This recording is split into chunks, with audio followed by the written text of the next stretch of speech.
Assalamualaikum warahmatullahi wabarakatuh. Pertemuan kita kali ini, kita akan membahas tentang vaksin COVID-19. Jadi kita sudah tahu bahwa sudah banyak sekali ya, sudah beredar mulai dari pertama kali COVID-19 dan bagaimana perkembangan vaksin yang sangat luar biasa. Khususnya kita akan membahas tentang vaksin COVID-19. Baik, disclaimer dulu ya, apa yang saya sampaikan ini saat ini belum tentu besok akan sama. Karena apa? Perkembangan ilmu pengetahuan, kemudian hasil penelitian itu terus berjalan. Jadi Anda sebagai seorang perawat harus update atau kebaruan-kebaruan itu harus tahu gitu ya. Sekarang yang baru bagaimana ya? Vaksin ada nggak ya? Terus bagaimana? Nah, keberlanjutannya seperti apa. Nah, Anda harus update. Jadi, saya tekankan lagi bahwa apa yang saya sampaikan saat ini mungkin besok, seminggu lagi, 1 bulan lagi ada kebaruan-kebaruan yang berbeda dengan apa yang saya sampaikan saat ini. Baik, kita akan belajar bagaimana vaksin COVID-19. Sebelum kita belajar, kita lihat dulu ya, apa itu imunisasi. Jadi, imunisasi itu adalah secara umum ya, suatu upaya untuk membentukkan kekebalan tubuh seseorang terhadap suatu penyakit. Sehingga ketika terpajan atau terkena dengan penyakit yang sama, maka diharapkan seseorang tersebut tidak sakit atau jika sakit, maka hanya ada gejala ringan.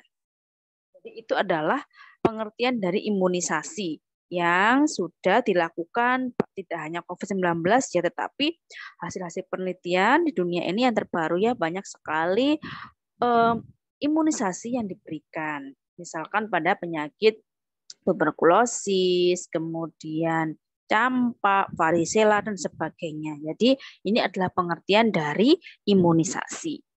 Baik, kita akan lanjutkan. Nah, sekarang kita bahas vaksin. Nah, vaksin itu apa? Vaksin adalah produk biologi, ya, jadi produk biologi yang berisi antigen yang diberikan kepada manusia, dapat membentuk kekebalan spesifik secara aktif terhadap penyakit tertentu. Nah, ini berisi antigen ini ada dari virus yang dilemahkan. Kemudian ada antigen dari yang dihasilkan oleh virus dan sebagainya. Jadi macam-macam ya, tergantung dari komposisinya.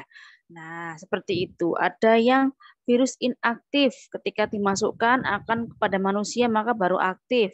Ada yang virus dilemahkan sehingga ketika masuk ke tubuh manusia baru dia kembali aktif. Nah, seperti itu. Jadi macam-macam ya, tergantung dari teknologi yang dibuat pada vaksin tersebut. Seperti itu. Jadi ini secara umum pengertian dari vaksin. Nah, bagaimana penyelenggaraan pelayanan vaksin? Jadi selama ini ya ada pelayanan imunisasi atau pelayanan vaksin terutama dilaksanakan oleh pemerintah bekerja sama dengan masyarakat, swasta, dan pihak-pihak terkait. Jadi kalau Anda melihat ya bagaimana perkembangan atau upaya pemerintah dalam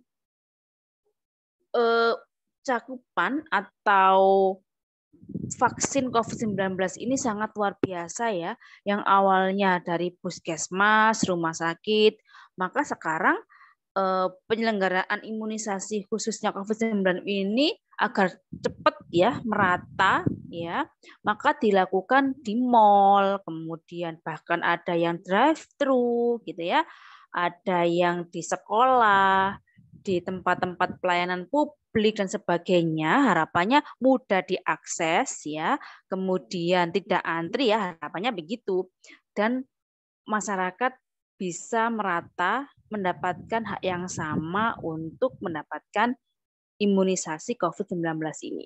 Memang di awal dulu memang tenaga kesehatan dulu. Kenapa? Karena memang garda terdepan kan tenaga kesehatan ya yang melayani atau yang merawat pasien dengan COVID-19. Tapi sekarang ya di pemerintahan misalkan di tingkat kecamatan, tingkat kelurahan itu sudah banyak sekali ya dilakukan vaksin-vaksin mulai dari 1, 2, booster dan sebagainya. Harapannya adalah vaksin bisa merata untuk seluruh masyarakat Indonesia. harapannya begitu ya. Nah, kemudian tujuan dari imunisasi ini apa sih? Tujuannya adalah menurunkan angka kesakitan ya. Kemudian karena kematian akibat COVID-19 kalau kita bicara COVID ya, kemudian kecacatan. Misalkan akibat COVID misalkan ada paru-parunya yang tidak bisa kembali sempurna misalkan ya, atau yang lain, ada atelektasis atau perlengketan paru misalkan dan sebagainya. Kemudian tujuannya itu adalah untuk menurunkan angka kesakitan, kematian, dan kecacatan akibat penyakit yang dapat dicegah dengan imunisasi atau PD31 ya. Jadi ini adalah tujuan dari imunisasi. Kalau kita konteksnya COVID-19 ya, agar tidak terjadi atau menurunkan angka kesakitan dari COVID-19, kematian dan kecacatan akibat COVID-19. Nah, sebelum kita membahas selanjutnya, kita harus tahu dulu bagaimana sih sistem kekebalan tubuh manusia. Jadi, sistem kekebalan tubuh manusia itu pembentukannya itu bisa terjadi secara aktif. Jadi, manusia akan terbentuk kekebalannya ketika terinfeksi COVID-19 secara langsung atau alamiah, ketika menderita penyakit itu langsung. Atau dengan cara buatan, yaitu dengan imunisasi vaksin COVID-19 ya. Jadi ada dua cara bagaimana kekebalan tubuh manusia terbentuk, yaitu dengan cara infeksi langsung dari COVID-19 ya, atau dengan imunisasi. Nah, itu pun kalau terinfeksi dia bisa survive atau bisa sembuh. Bagaimana dengan manusia-manusia yang punya komorbid yang meninggal? Nah, maka ya tidak bisa kan, maka dia menjadi meninggal karena COVID-19. Nah, itu pun jika sudah terkena COVID-19, ada jangka waktu tertentu untuk bisa mengikuti vaksin, karena kekebalan tubuh manusia itu ada batasnya tergantung dari kasus imunisasinya dan kasus penyakit yang diberikan atau antigen yang diberikan di imunisasi tersebut. Seperti itu. Karena ada jangka waktunya ya. Kalau kita lihat misalkan imunisasi untuk flu itu aja tiap tahun diberikan ya. Nah, ini kan sama ya, COVID-19 kan sejenis flu. Nah, maka seperti itu, maka ada booster dan sebagainya. Nah, bagaimana hubungan dari vaksin, imunisasi, dan kekebalan kelompok atau herd immunity? Vaksin akan membuat tubuh seseorang mengenali bakteri atau virus tertentu. Kalau dalam hal ini virus ya, kalau COVID-19. Sehingga bila terpapar, maka akan menjadi lebih kebal. Cakupan imunisasi yang tinggi, jadi semakin banyak orang yang imunisasi dan merata, maka akan membentuk kekebalan kelompok atau dinamakan dengan herd immunity, sehingga dapat mencegah penularan maupun keparahan suatu penyakit. Jadi teorinya adalah semakin banyak orang yang imunisasi, maka kekebalan tubuh ya baik seseorang maupun kelompok akan semakin meningkat. Karena apa? Penularan akan semakin turun ya, dan kekebalan akan semakin meningkat. Nah, ini adalah proses kekebalan pada manusia. Jadi, ketika ada kekebalan yang terbentuk, baik itu secara infeksi alamiah atau vaksin ya, infeksi langsung dari paparan penyakit tersebut ya, maka akan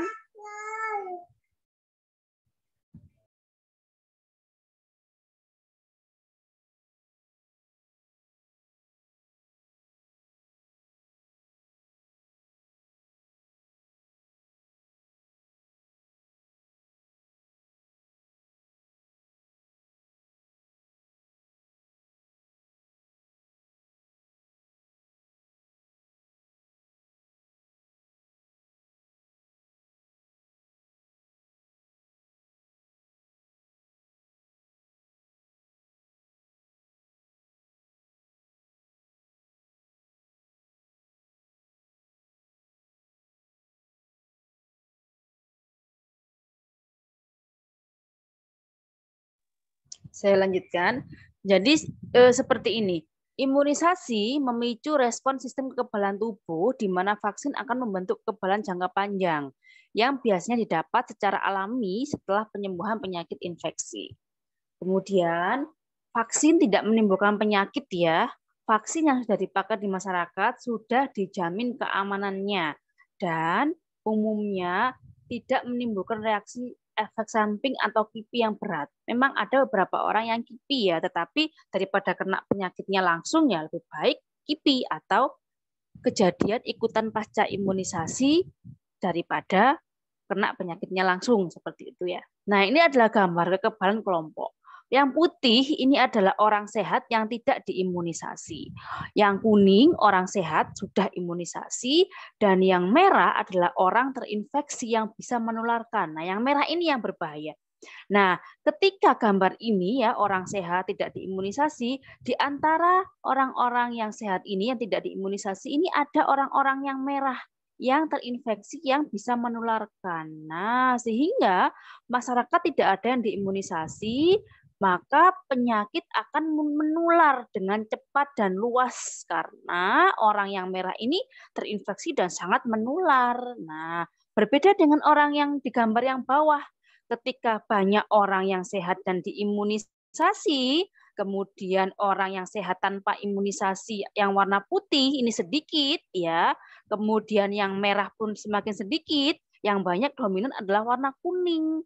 Maka sebagian besar masyarakat sudah diimunisasi, maka penularan pun bisa dihentikan dan bisa dipantau, dicegah, dan bisa dikendalikan. Jadi harapannya dengan adanya imunisasi yang meluas ya dengan target warna kuning yaitu orang sehat yang diimunisasi, harapannya adalah penyakit COVID-19 ini tidak menular. Maksudnya bisa dikendalikan penularannya seperti itu ya. Lebih sedikit orang yang berwarna merah. Gitu maksudnya seperti itu ya. Gitu. Jadi itu adalah proses kekebalan pada kelompok atau herd immunity. Nah, bagaimana sih vaksin itu dibuat? Jadi, kenapa sih Indonesia kok harus impor gitu ya? Vaksin-vaksin itu, kenapa kita nggak buat sendiri? Nah, vaksin itu ada proses yang sangat panjang. Ya, jadi setiap negara itu berlomba-lomba ya di dunia itu membuat vaksin secepat-cepatnya. Nah, ternyata dari virus COVID-19 pun ya pinter, nggak kalah pinter. Dia juga mutasi, dan mutasi terus. Bahkan mungkin sampai bertahun-tahun nanti ya akan mutasi lagi, ada Omikron, ada dan berbagai macam klon-klon yang lain gitu ya, mungkin seperti itu. Nah, ternyata ada uji klinis ya untuk membuat vaksin itu aman. Nah, ini sebenarnya ada materi tertentu ya untuk uji klinis. Jadi untuk membuat suatu benda atau zat yang dimasukkan ke tubuh manusia itu ada fase-fasenya, yaitu uji klinis fase 1, fase 2, 3, dan submission, introduksi. Nah, kita lihat dulu. Uji klinis fase 1 ini adalah dilakukan uji keamanan. Nah, dan imunogenisitas vaksin pada beberapa orang yang resiko rendah.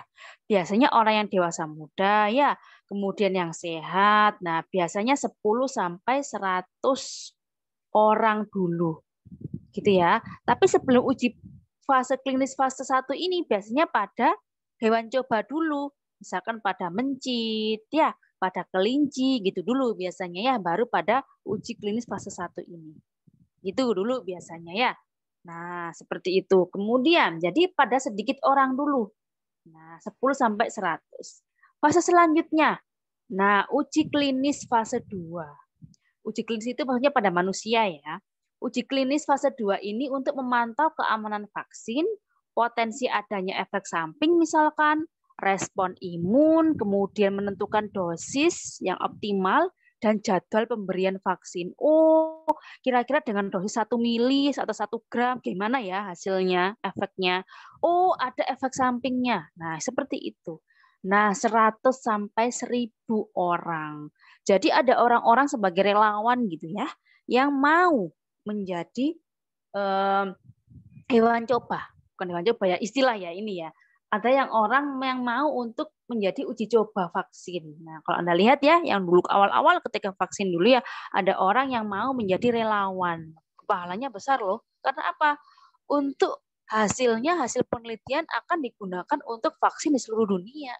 Gitu. Jadi ada orang-orang tertentu yang memang mau gitu ya, karena dia melihat bahwa ini impact-nya akan untuk seluruh masyarakat di dunia. Karena COVID-19 yang saat itu sangat meluas dan berbahaya. Nah, kemudian dilanjutkan dengan uji klinis fase 3.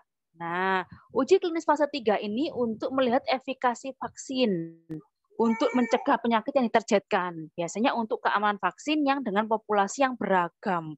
Misalkan dengan ras Cina, kemudian orang Afrika, orang Mongoloid, orang dengan Kaukasoid seperti apa. Nah, itu ada perbandingan-perbandingannya. Nah, kemudian jangka waktu juga lebih panjang karena ini 1.000 sampai 10.000 orang yang dilakukan atau yang menjadi sukarelawan untuk fase uji klinis fase 3 ini. Mereka akan membandingkan gimana sih kalau ras Mongoloid, gimana sih kalau ras misalkan Negro gitu ya. Seperti apa? Apakah ada perbedaan atau sama? Nah, atau yang lain. Seperti itu. Jadi panjang ya. Nah, kemudian submission. Nah, setelah uji klinis fase 3 selesai, maka dibuat surat permohonan izin edar ya kepada POM, BPOM ya. Kemudian dilengkapi seluruh persyaratan yang diminta oleh Badan POM. Kemudian ada introduksi. Introduksi vaksin ini artinya melibatkan berbagai kegiatan saya vaksin tersebut mendapat izin edar. Macam-macam ya, mungkin ada perusahaan yang ditunjuk, kemudian bagaimana transportasinya kepada pelayanan kesehatan dan sebagainya ya. Jadi ini prosesnya. Tetapi kita lihat karena COVID-19 yang masif ya atau cepat beredarnya, maka pemerintah memberikan kebijakan pada fase-fase ini ya. Kalau Anda mengikuti berita ya, fase klinis 1, fase 2 di sini ini dipercepat untuk Indonesia. Jadi ada yang menyampaikan bahwa kalau Indonesia di uji fase klinis 3 karena langsung dari fase 2 dari negara asal vaksin langsung uji fase klinis 3. Ada yang menyampaikan, wah orang Indonesia berarti jadi kelinci percobaan dong. Nah, karena pemerintah pun melihat karena berbahayanya COVID-19 dan cepatnya penyebaran COVID-19 ini, maka pemerintah mengambil langkah cepat, nggak apa-apa deh uji klinis fase 3, karena ini sesuatu keadaan yang memang harus segera dilakukan ya, berbeda dengan kasus-kasus yang lain seperti itu. Jadi memang ada keadaan-keadaan tertentu yang memang harus diambil cepat kebijakannya atau keputusan oleh pemerintah gitu ya. Karena pertimbangan yang semakin membahayakan COVID-19 ini jika tidak segera dilakukan vaksinasi. Nah, seperti itu. Nah, sekarang kita akan membahas tentang KIPI. Apa itu KIPI? Nah, KIPI adalah kejadian ikutan pasca imunisasi. Jadi, ini bisa berhubungan dengan imunisasi. Nah, di sini ya ada penanggulangan dari Kementerian Kesehatan, dilaporkan, dan sebagainya. Nah, karena itu sebelum dilakukan imunisasi vaksin COVID-19 ada screening dulu ya gitu ya, apakah ada menderita autoimun dan sebagainya ya. Itu untuk salah satu cara untuk meminimalisir kejadian KIPI. Apa itu KIPI? KIPI-nya untuk COVID-19 ya demam, ya mual muntah, menggigil, rasa lelah, sakit kepala, nyeri sendi, kemudian nyeri pada lengan tempat injeksi atau suntikan. Bisa juga mirip seperti gejala flu atau yang lain, ada yang diare, lemes dan sebagainya. Macam-macam ya, ini tidak saklek seperti ini, tapi ini salah satu contoh KIPI dari vaksin COVID-19. Nah, tidak perlu khawatir ya, perlu dilaporkan, kemudian biasanya diberikan obat paracetamol gitu ya ketika setelah Anda mendapatkan vaksin. Nah, ini adalah jenis 6 jenis vaksin ya COVID-19 yang ditetapkan oleh Indonesia. Nah, ini tidak saklek ya. Mungkin berikutnya ada tambahan lagi, mungkin vaksin merah putih dan sebagainya ya. Jadi ini ada sesuai dengan 2020 ya, ketetapan Kementerian Kesehatan RI tahun 2020. Mungkin besok berubah ya, mungkin ya, karena ini tidak saklek ya, disclaimer ya. Ada PT Bio Farma, AstraZeneca, Sinovac, Moderna, Pfizer, Sinovac, dan lain-lain. Jadi ini adalah jenis-jenis vaksin yang ditetapkan oleh pemerintah yang diedarkan di Indonesia. Dan juga telah diuji oleh BPOM. Nah, ada lagi yang update ya, yaitu ada booster kedua. Jadi ada ini untuk booster pertama sudah ke masyarakat awam ya, tapi untuk booster kedua jadi ulangan gitu ya. Ada booster pertama yaitu berarti booster ketiga berarti vaksin 1, 2, kemudian ada booster atau ulangan. ulangan yang booster ke-1 ini untuk saat ini ya, Agustus 2022 ini sudah ke masyarakat luas ya booster yang pertama. Untuk booster yang kedua Agustus 2022 ini masih digunakan atau diberikan kepada tenaga kesehatan dulu. Nah, AstraZeneca dan sebagainya. Nah, terus nanti ada booster ketiga, keempat, kelima, keenam, Bu. Gimana? Tergantung dari hasil penelitian dan sebagainya. Karena kita tahu kembali bahwa COVID-19 ini terus berubah, ya, terus bermutasi. Jadi ya ini adalah salah satu upaya pemerintah untuk menyehatkan masyarakat Indonesia, gitu ya. Jadi silakan ya, karena nanti mungkin pemerintah akan membuat kebijakan baru, ya, kebijakan-kebijakan agar masyarakat ikut menyukseskan atau mensukseskan vaksin ini. Mungkin nanti booster kedua akan segera ke masyarakat awam ya, seperti itu. Dan ingat ya bahwa tidak semua masyarakat Indonesia itu mau divaksin. Bahkan masih ada loh masyarakat yang bahkan dosis pertama pun dia tidak mau. Ya, mereka bilang apa-apa COVID-19 tidak ada itu bohong dan sebagainya. Bagaimana Anda sebagai calon tenaga kesehatan menjelaskan pada masyarakat bagaimana pentingnya vaksin. Walaupun misalkan ada yang tidak mau, pasti ada ya, tidak mau, namanya manusia ya. Paling tidak herd immunity yang seperti ini ya, saya kembali ke sini, paling tidak seperti ini ya. Dengan begini, paling tidak orang-orang yang sehat yang tidak mau diimunisasi atau keadaan tertentu yang tidak memungkinkan dia diimunisasi, orang-orang putih ini semakin sedikit harapannya sehingga menjadi seperti ini, dan memang membutuhkan proses yang panjang gitu ya. Harapannya makin banyak orang yang kuning, orang yang sehat yang sudah diimunisasi sehingga herd immunity segera tercapai gitu ya, seperti itu. Jadi itulah perkembangan vaksin ya untuk COVID-19, dan saat ini ya apa yang saya sampaikan mungkin berubah di waktu mendatang karena perkembangan COVID-19 dan vaksin itu terus berkembang ya untuk hasil-hasil penelitian seperti itu. Saya rasa ini adalah data pustaka yang saya gunakan. Semoga bermanfaat ya. Assalamualaikum warahmatullahi wabarakatuh.